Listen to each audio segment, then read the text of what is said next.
Assalamualaikum warahmatullahi wabarakatuh. Alhamdulillahilladzi asbagu alaina ni'amahu zahiratan wa batinah. Wassalatu wassalamu ala Rasulillah wa ala alihi wa sahbihi wa mawala. Berjumpa kembali dengan saya untuk membahas tema-tema penting dan menarik. Kali ini saya ingin mengangkat tema Madhab Bung Karno untuk negara bangsa Indonesia.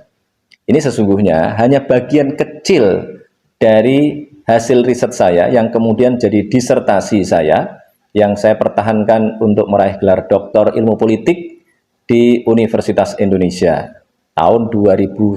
Jadi tak terasa sudah 23 tahun yang lalu saya menjalani ujian promosi doktor, diuji oleh 9 profesor untuk mempertahankan konsep dinamika antara Islam dan nasionalisme.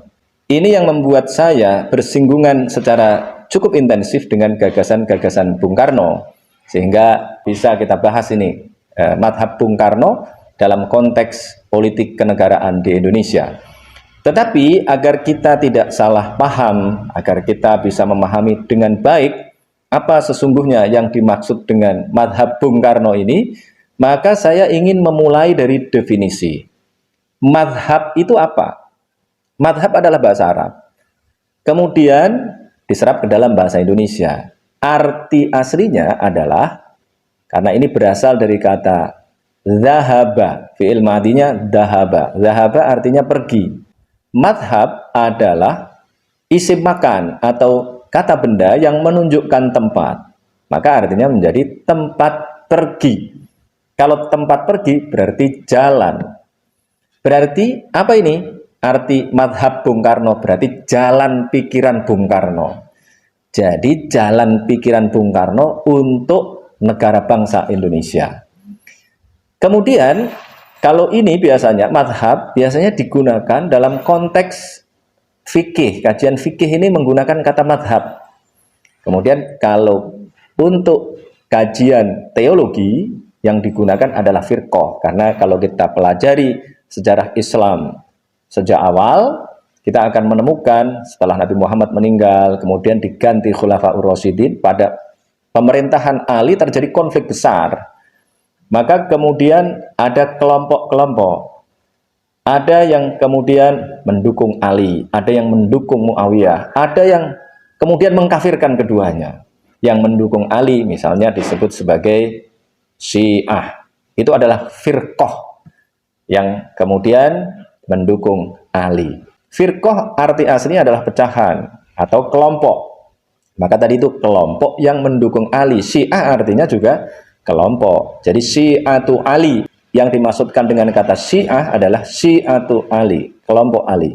Kita tidak akan panjang-panjang di sini, nanti bisa menghasilkan polemik baru. Nanti pada kajian yang lain kita lanjutkan lagi. Kemudian kalau tadi madhab biasanya digunakan dalam kajian fikih, kemudian firqah dalam kajian teologi, kemudian kalau dalam kajian tasawuf ada istilah thoriqah. Dari kata torik artinya juga jalan, tetapi juga ada istilah suluk. Suluk berasal dari kata salaka, salaka artinya berjalan. Maka orang yang menjalani aktivitas tasawuf, aktivitas thoriqah, disebut sebagai salik. Maksudnya adalah orang yang menjalani kehidupan sufi. Ini tadi 3 istilah yang digunakan di dalam disiplin keilmuan Islam: madhab, firqah, dan thoriqah atau suluk. Dalam bahasa Indonesia, kata madhab ini diserap menjadi mazhab atau mashab. Jadi gampang kita mengidentifikasi orang yang mengucapkan ini. Kalau fasih mengucapkannya dengan madhab, itu santri. Tapi kalau mengucapkannya mazhab, itu bukan santri. Kalau mengucapkannya mashab, itu jauh dari tradisi santri. Kira-kira begitu. Ini adalah analisis sederhana.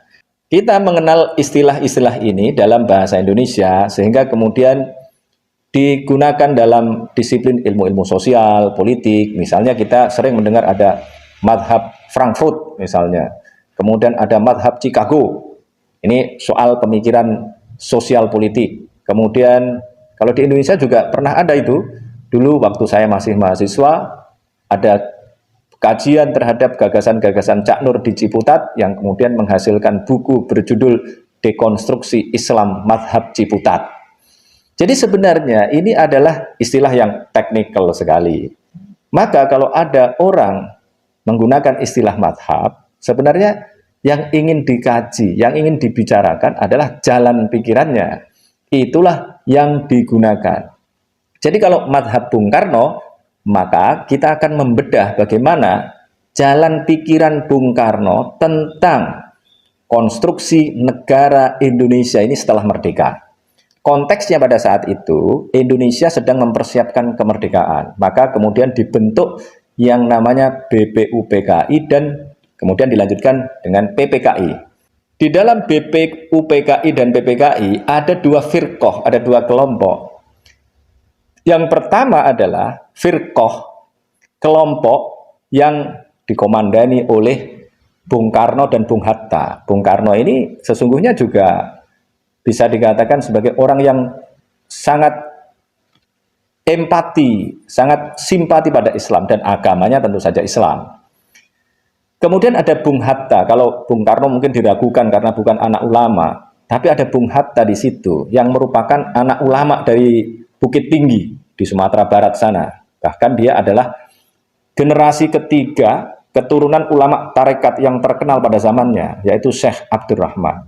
Jadi ini keturunan ulama, tetapi gagasan politiknya adalah gagasan politik untuk mengkonstruksi Indonesia merdeka sebagai negara bangsa atau negara nasional. Ini diambil dari istilah barat nation state. Kemudian di sebelahnya ada kelompok lain, ada firqah lain, diisi oleh orang-orang yang berasal dari pergerakan Islam.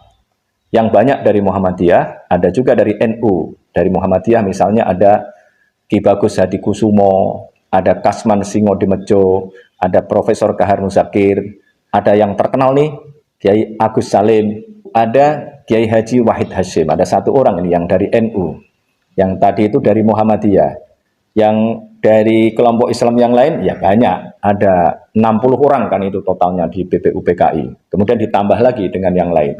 Ini adalah forum yang tadi diisi oleh dua kelompok dengan madhab yang berbeda dalam mengajukan konsep tentang Indonesia merdeka akan dikonstruksi sebagai apa. Dua-duanya adalah patriotis. Ini jangan salah juga. Nanti dikira kalau nasionalis cinta tanah air, kalau Islam tidak cinta tanah air, itu adalah persepsi yang keliru. Dua-duanya, dua firqoh ini adalah dua firqoh yang sama-sama mencintai Indonesia.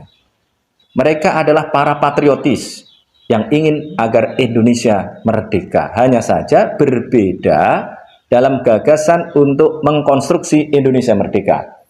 Yang kelompok Bung Karno dan teman-teman menginginkan agar Indonesia merdeka dikonstruksi sebagai nation state atau negara nasional, sedangkan kelompok sebelahnya, kelompok Islam tadi menginginkan agar Indonesia merdeka dikonstruksi sebagai Islamic State atau negara Islam. Itu saja sebenarnya.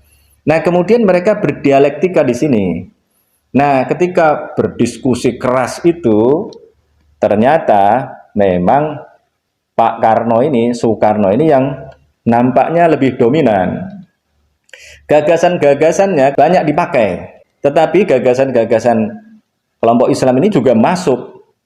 Kalau kulitnya, bungkusnya, namanya memang gagasan Bung Karno masuk. Tetapi isinya ternyata, walaupun sudah banyak revisi, ternyata banyak juga dari kelompok Islam ini yang masuk. Nanti kita lihat. Kenapa kelompok Islam tidak mau dengan konsep negara bangsa? Karena konsep nation state ini adalah konsep yang dianggap sebagai konsep sekuler. Karena awalnya konsepsi negara bangsa ini diambil dari Eropa. Karena pada abad 17 setelah adanya Piagam Westphalia, kemudian ada perkembangan baru. Negara-negara di Eropa kemudian dikonstruksi sebagai negara bangsa. Awalnya negara-negara itu dikonstruksi sebagai religio integralisme Katolik. Jadi dasar negaranya adalah agama Katolik. Dan ini sebenarnya kalau kita runut ke belakang, Islam juga mirip-mirip begitu. Walaupun pada era Nabi Muhammad kita tidak bisa mengatakan bahwa yang terjadi adalah religio integralisme Islam, enggak juga gitu. Kenapa? Karena pada saat Nabi Muhammad berkuasa di Madinah, ada berbagai macam kelompok yang hidup bersama sebagai satu bangsa yang diikat dalam piagam Madinah. Hanya saja memang kemudian setelahnya Nabi Muhammad diganti oleh Khulafaur Rasyidin, 4 orang itu dengan cara yang berbeda-beda, cara memilihnya. Maka ini nanti juga bisa kita jadikan sebagai argumen bahwa gagasan khilafah yang dikemukakan oleh teman-teman kita di Hizbut Tahrir misalnya, itu adalah gagasan miskonsepsi. Dalam tulisan saya sudah saya sebut, itu adalah miskonsepsi. Kenapa 4 orang khalifah tadi dipilih dengan cara yang berbeda? Setelah 4 khalifah ini, ada daulah Umayyah. Itu kan sebenarnya kerajaan saja. Dimulai dari Muawiyah bin Abi Sufyan sampai kemudian berakhir. Kemudian berdiri daulah Abbasiyah, itu juga kerajaan juga. Kemudian yang disebut khilafah adalah daulah Utsmaniyah atau Ottoman itu, yang kemudian berakhir pada 1924 itu. Dibubarkan pada tahun 1924.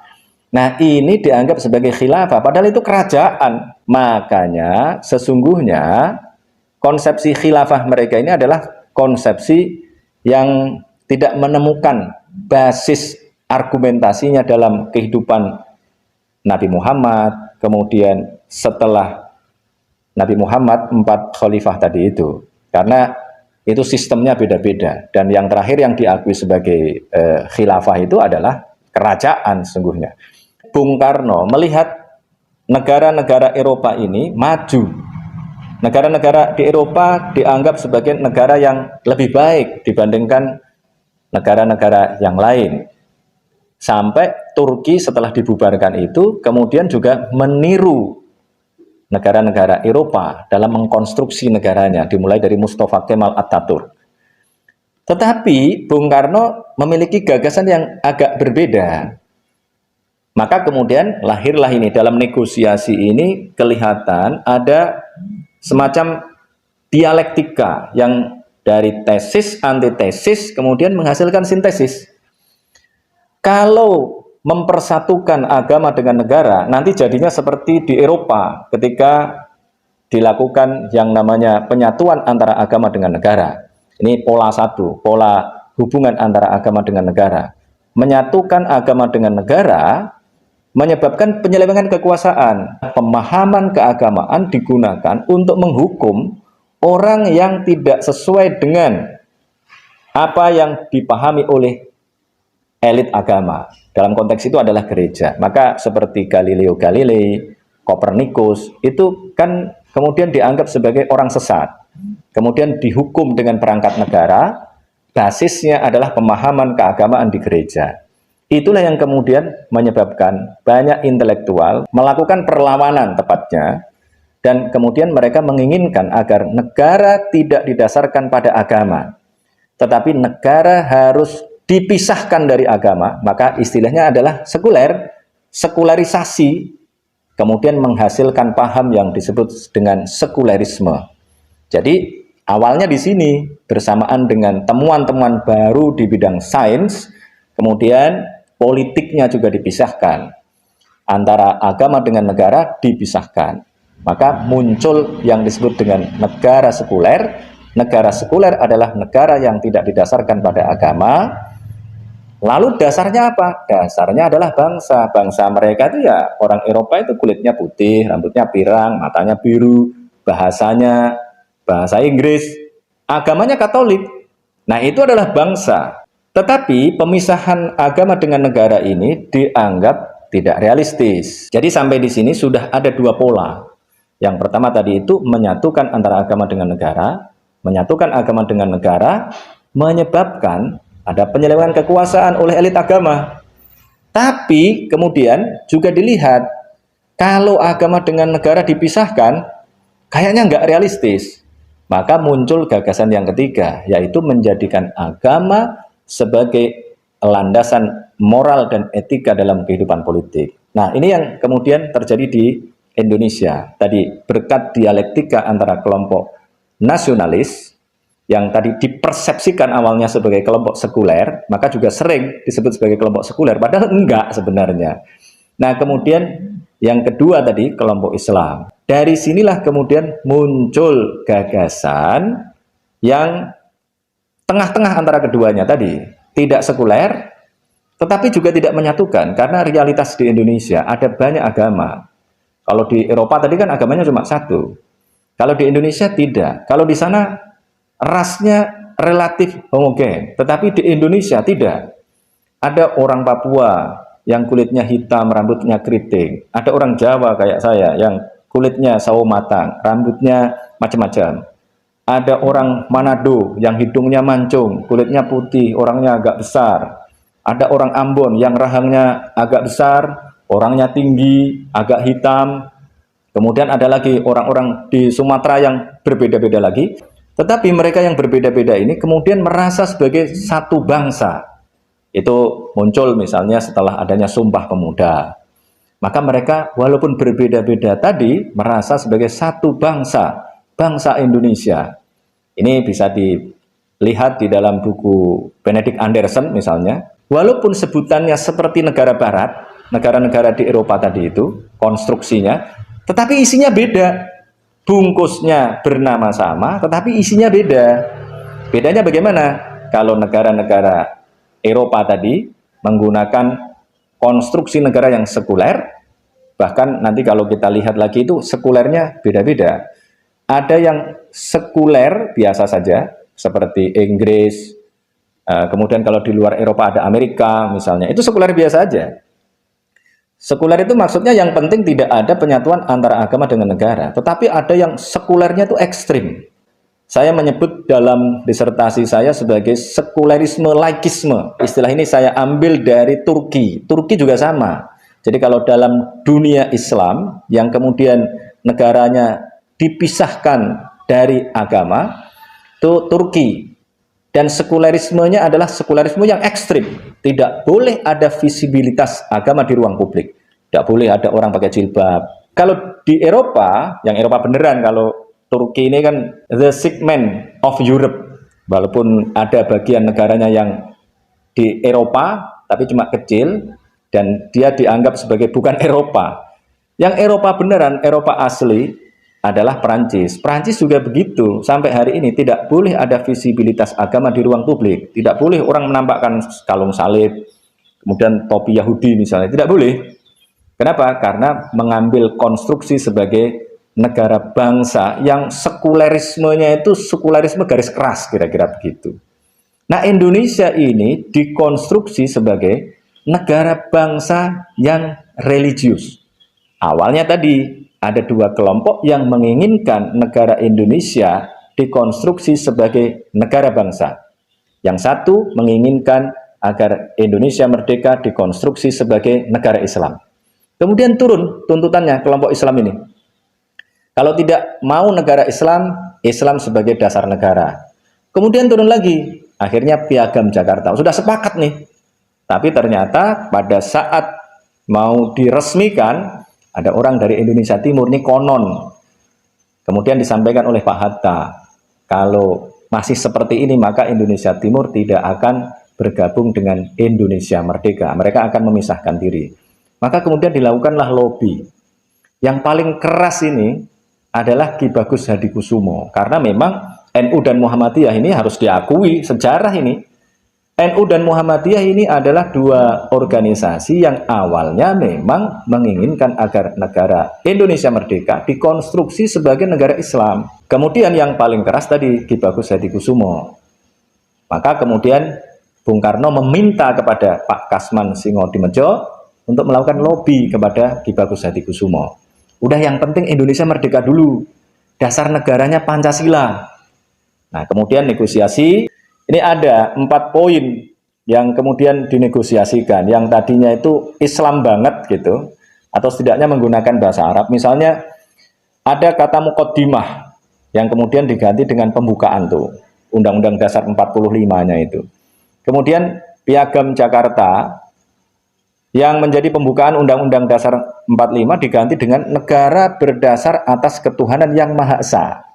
Itu permintaan Ki Bagus Hadikusumo. Tadinya kan ketuhanan dengan menjalankan syariat Islam bagi pemeluk-pemeluknya. Kemudian diganti ketuhanan yang Maha Esa. Kemudian yang ketiga, yang tadinya presiden adalah orang Indonesia asli dan beragama Islam, tetapi di sini kemudian dan beragama Islamnya dihapus, sehingga tidak nampak diskriminatif. Kemudian yang keempat adalah negara berdasarkan atas ketuhanan dengan kewajiban tadi itu diganti dengan ketuhanan yang Maha Esa. Nah itu dia. Ini berarti kan terjadi negosiasi. Pancasilanya juga dinegosiasi. Tadinya Pak Karno sudah memiliki 5 sila, tetapi sila ketuhanan ada di sila kelima. Nah kemudian jadi sila yang pertama dengan tadi ketuhanan yang Maha Esa atas permintaan Ki Bagus Hadikusumo, hasil negosiasi. Tetapi sekali lagi tadi konstruksi negara kita adalah konstruksi negara bangsa. Cuma kalau kita lihat Pancasilanya, oh luar biasa di dalamnya. Sila pertamanya ketuhanan yang Maha Esa. Itu sesungguhnya prinsip tauhidnya sangat kuat. Kemudian kalau kita lihat lagi, kalau tadi ketuhanan dengan kewajiban menjalankan syariat Islam bagi pemeluk-pemeluknya, itu aspeknya fikih, fikih sekali. Tapi dengan ketuhanan yang Maha Esa, jadi naik derajatnya, itu tauhid.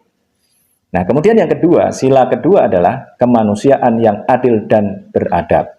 Kalau Pak Karno cuma 2 kata tadinya. Nah, kemudian jadi kemanusiaan yang adil dan beradab. Baru kemudian persatuan Indonesia. Kalau kita lihat sila kedua, kemanusiaan yang adil dan beradab, itu ada 2 kata yang sangat fundamental yang biasanya digunakan dalam dunia akademik Islam, adil, beradab. Nah, persatuan Indonesia ini umum. Kemudian yang mantap lagi adalah sila kelima, kerakyatan yang dipimpin oleh hikmat kebijaksanaan dalam permusyawaratan perwakilan. Ini sungguh Islami banget ini. Yang tadinya cuma demokrasi saja, usulan Bung Karno, tetapi kemudian jadi kerakyatan. Jadi sistem demokrasinya itu pakai ini. Kerakyatan itu berasal dari kata ro'iyah. Ro'iyah itu berasal dari kata ro'a, yang ada di dalam hadis, kullukum ra'in wa kullukum mas'ulun an ra'iyatih. Setiap kalian adalah penggembala dan setiap kalian akan dimintai pertanggungjawaban atas gembalaannya. Jadi ra'iyah itu konsepnya adalah konsep yang digembalakan, yang diatur. Ra'in siapa? Penggembala. Penggembala ya pemimpin. Maka kerakyatan yang dipimpin oleh siapa? Oleh hikmah kebijaksanaan. Hikmah itu bagaimana? Kalau simpel ya diartikan dengan kebijaksanaan itu. Tapi kalau kita bahas lagi bisa panjang lagi. Oleh hikmah kebijaksanaan dalam permusyawaratan perwakilan. Ini kemudian melahirkan lembaga majelis yang namanya Majelis Permusyawaratan Rakyat.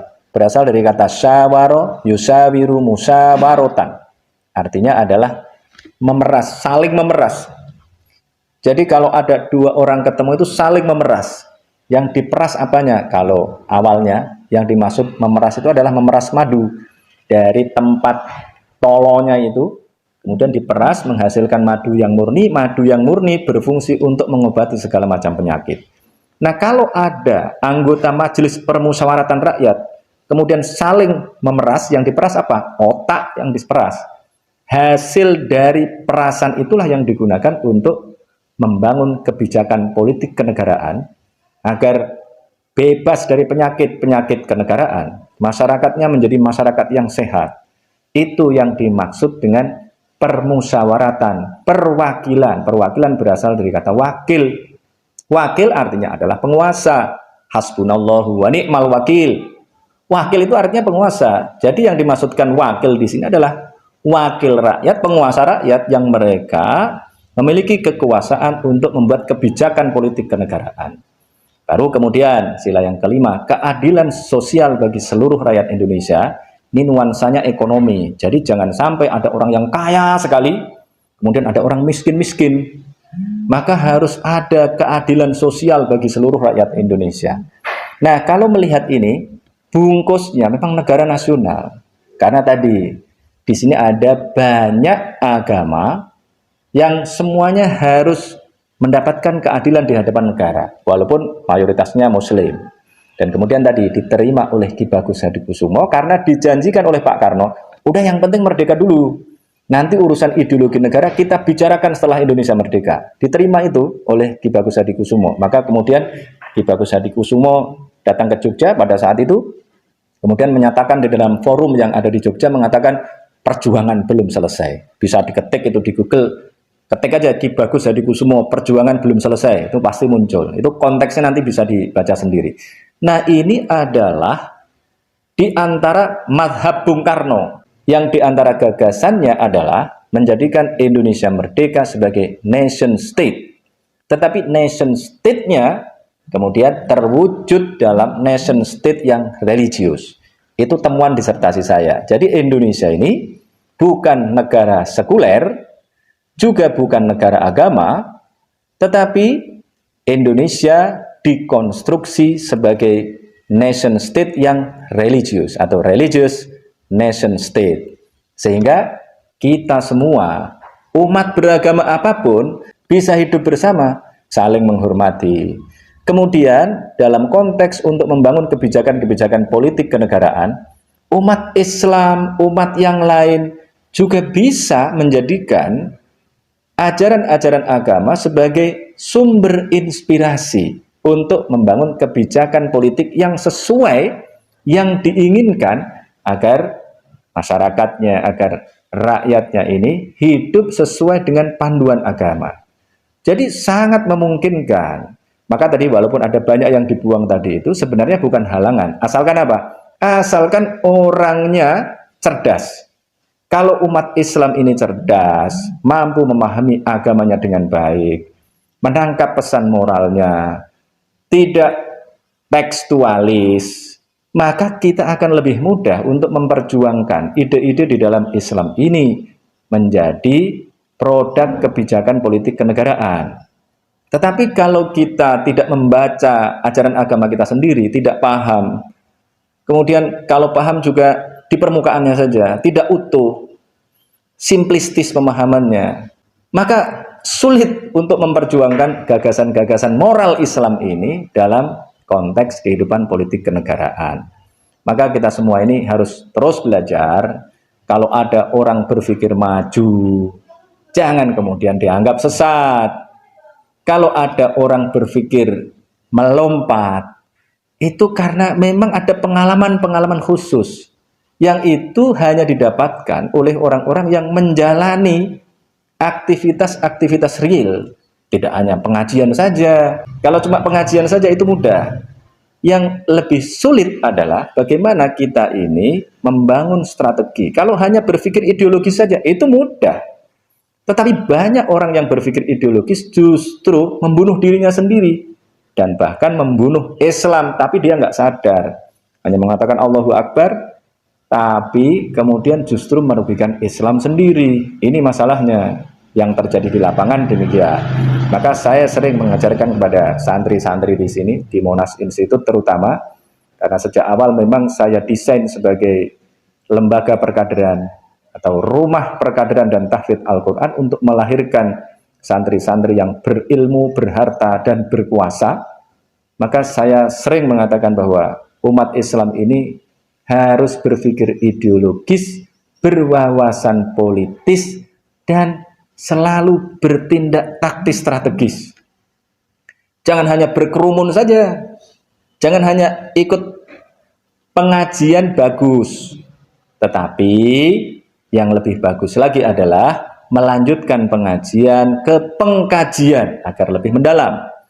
Berkumpul bagus, tapi jangan hanya berkerumun, tapi harus berbaris. Umat Islam ini akan diperhitungkan kalau seperti yang ada di surat Shaf, innallaha yuhibbul ladzina yuqatiluna fi sabilihi shaffan ka'annahum bunyanum marsus. Jadi kita akan kelihatan menarik apabila kita ini berbaris dalam shaf yang kuat. Kita berbaris menjadi kekuatan, tidak hanya sebagai kerumunan. Karena kalau kerumunan ya seperti buih. Jadi kalau kita bisa berbaris dengan rapi, maka tidak akan ada siapapun yang meremehkan kita. Tentu saja yang harus kita lakukan adalah saling berpikir positif agar kita yang berbeda-beda ini bisa melakukan kerjasama, apalagi yang lebih bagus lagi adalah sinergi. Nah, dengan demikian umat Islam akan menjadi umat yang kuat, umat yang maju, tidak seperti sekarang kita ketinggalan di seluruh aspek kehidupan. Semoga kita mampu untuk memperbaiki diri dan menjadi umat yang terbaik sebagaimana yang dijanjikan oleh Allah Subhanahu wa taala, kuntum khaira ummah. Kalian adalah umat terbaik. Sekian yang bisa saya sampaikan. Wabillahi taufik wal hidayah. Wassalamualaikum warahmatullahi wabarakatuh.